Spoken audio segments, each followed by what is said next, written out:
So just before a test, your teacher often sends you home with the blanket assignment of study for your test. Or your teacher will say you have a quiz in 10 minutes. You should study.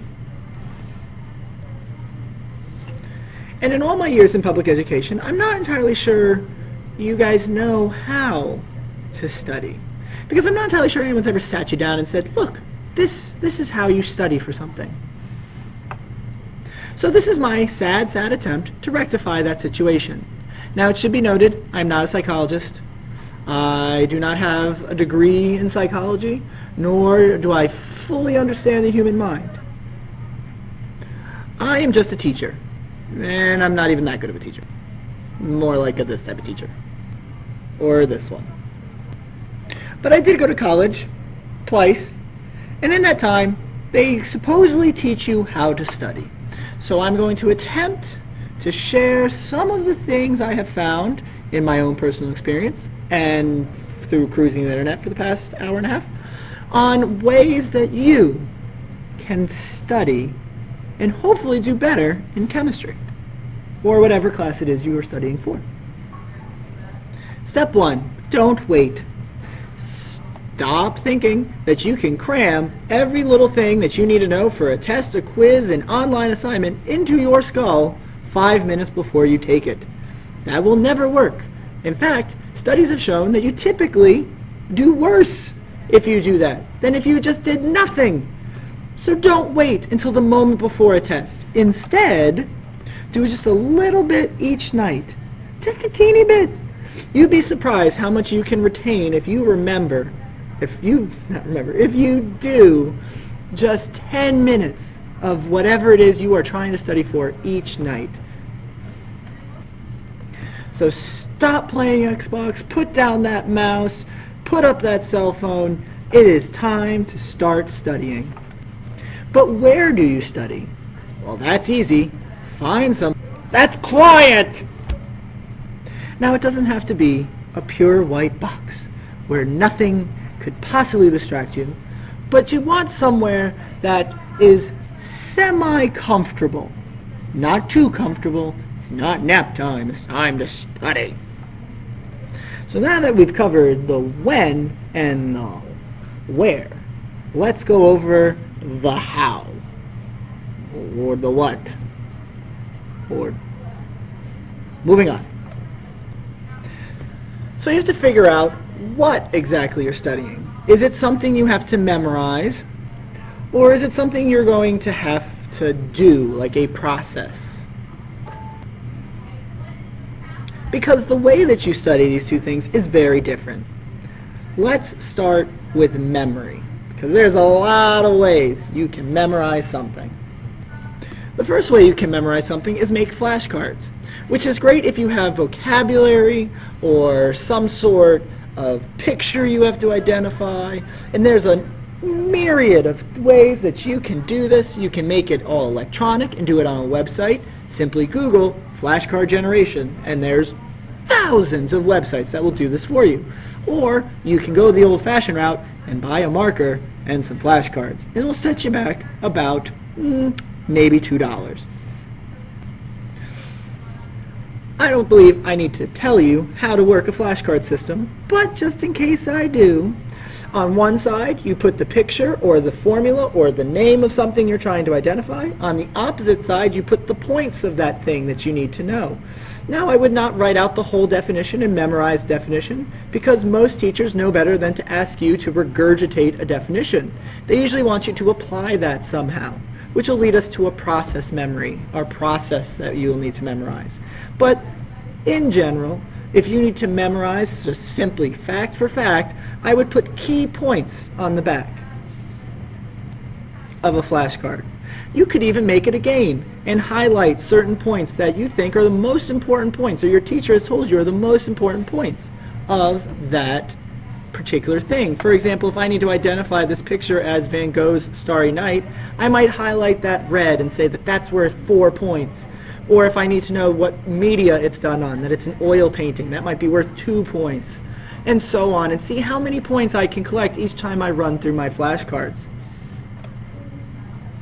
Another memorization technique is to make an outline. Take your notes or take the text that you've been given to know or to study and turn it into an outline where you have key point or you have general idea, and then you have the main supporting idea there of that big thing, and then little parts to that. Now don't make the mistake of outlining word for word. Read a section, go back to your outline. Don't look back. Read the section, close the book, and then make a little outline. Open the book only to double check to make sure you've gotten the things that are really important. If you're given an outline, you can use highlighters and make a kind of color in your outline, where the title or key points are in one color, say yellow, and supporting ideas are in pink, and sub-supporting ideas, things that support these bigger ideas, would be in green. And that way you've isolated certain subjects and certain key things, as in this is the big points, everything in yellow. If I'm going to look over something, I'm going to look at only the things in yellow. But if I want to expand on that thing, I might look down to what's in pink. And if I need to know really finite details, I might look in whatever the other color is that I forgot now. Clearly my memorization's not that great. You could develop a mnemonic of whatever it is you need to memorize. Let's say you need to memorize the prefixes for the metric system: kilo, hecto, deca, deci, centi, milli. In school, I teach you that that's King Henry died drinking chocolate milk. The more nonsensical the phrase, the easier it is for you to remember, because it makes no sense and your brain tries to process it. You might sit on it and think for an hour, what, King Henry, what, how, died, where? Doesn't make sense, but for some reason your brain takes that and mulls it over, and it becomes ingrained in your being. So most kindergartners now can identify King Henry died drinking chocolate milk is the way that we remember the prefixes for this metric system. And you can make up your own. You can make it whatever you want. The more nonsensical and sometimes the more raunchy, the easier it is to remember. So if you need to memorize certain things in a particular order, you can remember them using a mnemonic, such as King Henry died drinking chocolate milk, or kings play chess on funny green stools, things along that nature that you need to memorize in a particular order. Some people swear that by rewriting it many times, they will remember it. And if you're one of those people, and this works for you, this works for me sometimes, a little bit. When I need to memorize a speech for a public speaking class in college, I did say the speech at least 400 times before I went and gave it, but because I had to have it memorized. Worked for me in that instance, might work for you, might not. And it depends on what you have to memorize. If you need to memorize a speech, yes, saying it over and over and over and over and over again may help you. This is a repetitive memory. Or if you need to perform a particular task, muscle memory is an actual type of memory. So if you need to perform some sort of physical a push-up, doing a push-up over and over again with perfect form could, in theory, make you do it better. That's probably a horrible example. Again, I'm not a psychologist. Moving on. Now, in chemistry, it's not so much that you memorize certain things, it's that you be able to use that knowledge to perform a particular task, such as writing a formula or doing stoichiometry. These are processes, which, yes, are based on memory, things that you memorize and stored somewhere in that brain of yours. But you have to be able to do those things. Those are actions. I have to do stoichiometry. I don't memorize stoichiometry. So whenever you have to do a process, it's helpful to study it by doing it. So I recommend that you take your worksheets, take the work we have done in class,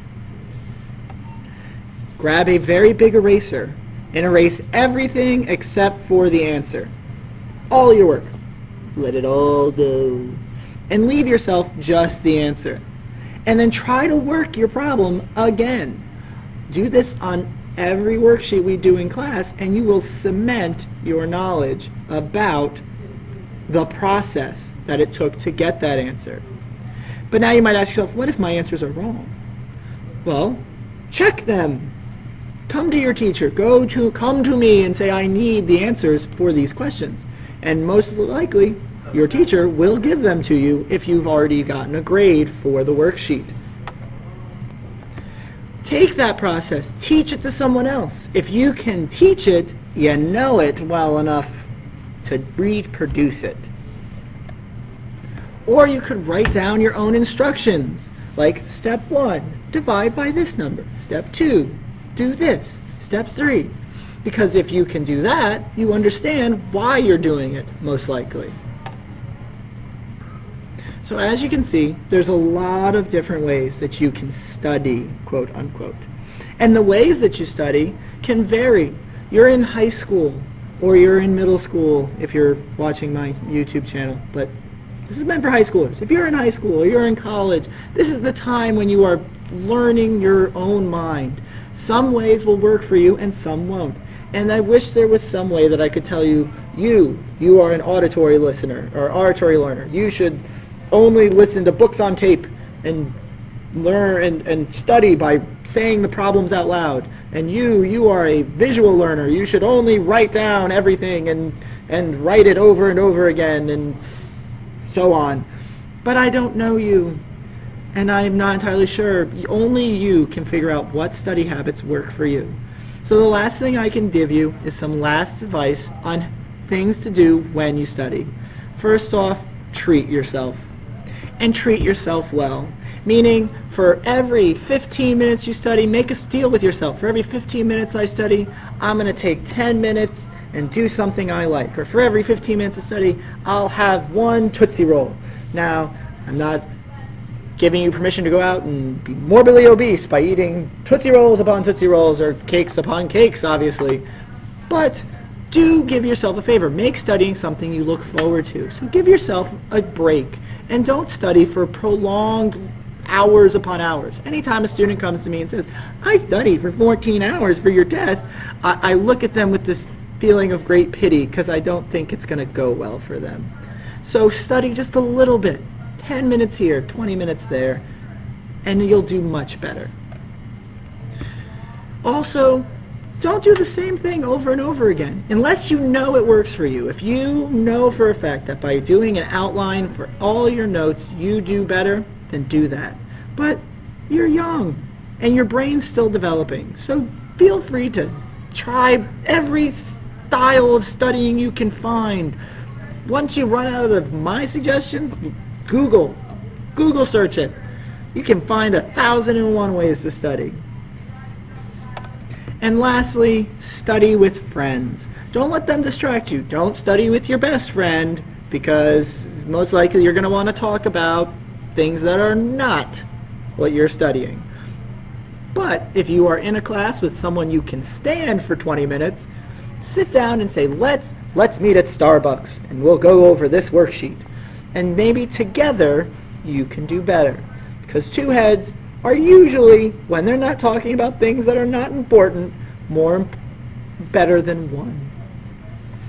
So hopefully you feel a little bit more confident now that when your teacher says go home and study, it's not going to be a waste of time.